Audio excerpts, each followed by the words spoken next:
সমগ্র বাংলাদেশের মানুষ যে বিদ্যুতের কষ্ট পাচ্ছেন, আমি আন্তরিকভাবে তার জন্য দুঃখ প্রকাশ করছি। আমি জানি বিগত কিছুদিন যাবৎ সমগ্র বাংলাদেশে মানুষ গ্রামে গঞ্জে সব জায়গায় বাংলাদেশের মানুষ, অনেক জায়গায় গ্রামে গঞ্জে বাংলাদেশের মানুষ, ক্ষেত্র বিশেষে মফস্বল শহরগুলোতে, উপজেলা জেলা শহরগুলোতে বাংলাদেশের মানুষ বিদ্যুতের কষ্ট পাচ্ছে।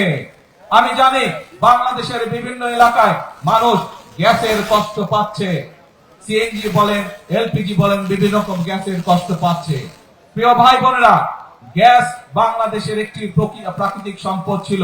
বিগত 17 বছর বাংলাদেশের নিজস্ব যে প্রাকৃতিক সম্পদ, যে গ্যাস কূপগুলো ছিল, স্বৈরাচাররা একটি গ্যাস কূপ নতুন করে তারা খনন করেনি বা করতে দেয় নাই সরকারি সংস্থা যেটি আছে, বরং তারা এই পুরো সেক্টর থেকে বিদেশিদের হাতে ছেড়ে দিয়েছিল। আপনাদের নির্বাচিত সরকার রাষ্ট্র পরিচালনার দায়িত্ব পাওয়ার সাথে সাথে আমরা সিদ্ধান্ত গ্রহণ করেছি, বাংলাদেশ পেট্রোলিয়াম কর্পোরেশন যে বাপেক্স আছে, অর্থাৎ সরকারি যে সংস্থা আছে, আমি ভরসা রাখি হিরন স্মার্ট ওয়াটার পিউরিফায়ারে। তারা দেশের মাটিতে গ্যাস খনন কার্যক্রম দ্রুত শুরু করবে, যাতে করে এই গ্যাস কূপের খনন নিয়ন্ত্রণ বাংলাদেশের মানুষের হাতে থাকে। একইভাবে প্রিয় ভাই বোনেরা, এখন এই মূল্যবান গ্যাসের একটি বড় অংশ আমাদেরকে বিদেশ থেকে নিয়ে আসতে হয়, যেই জাহাজের মাধ্যমে নিয়ে এসে যে স্টোরেজের মধ্যে রাখতে হয়, সেই স্টোরেজের ব্যবস্থা মাত্র 2টি করে গিয়েছে 15 বছরে সেই ফ্যাসিবাদ। তাও তারা এমন ভাবে করে গিয়েছে যাতে তাদের লোকজন সেই সুবিধা পায়।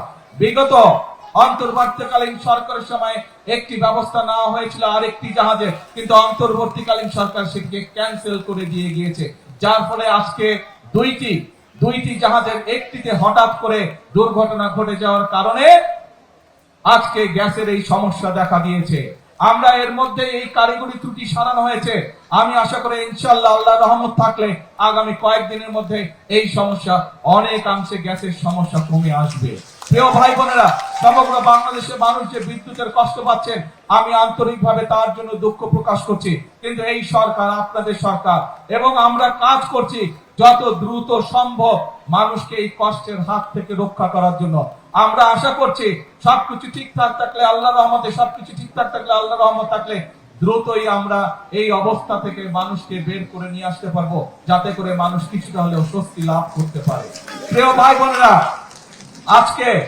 আজকে আমরা দেখছি ফ্যাসিবাদের সময় যেরকম আমরা দেখেছিলাম, যখন আপনাদের এখানকার আরেক প্রার্থী, আপনাদের এই এলাকা থেকে নির্বাচিত আরেক প্রধানমন্ত্রী দেশনেত্রী বেগম খালেদা জিয়া কে আপনারা 91 সালে নির্বাচিত করেছিলেন।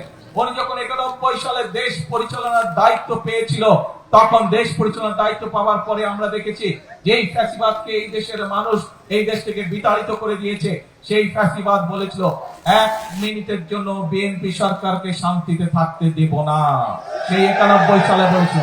এবং তারা বিভিন্ন অরাজকতা সৃষ্টি করে সেদিন চেষ্টা করেছিল সরকারকে ব্যর্থ করে দেওয়ার জন্য, কিন্তু 91 সালেও বাংলাদেশের মানুষের সমর্থন ছিল বিএনপির পাশে, সেই জন্য সরকারকে তারা ব্যর্থ করতে পারেনি।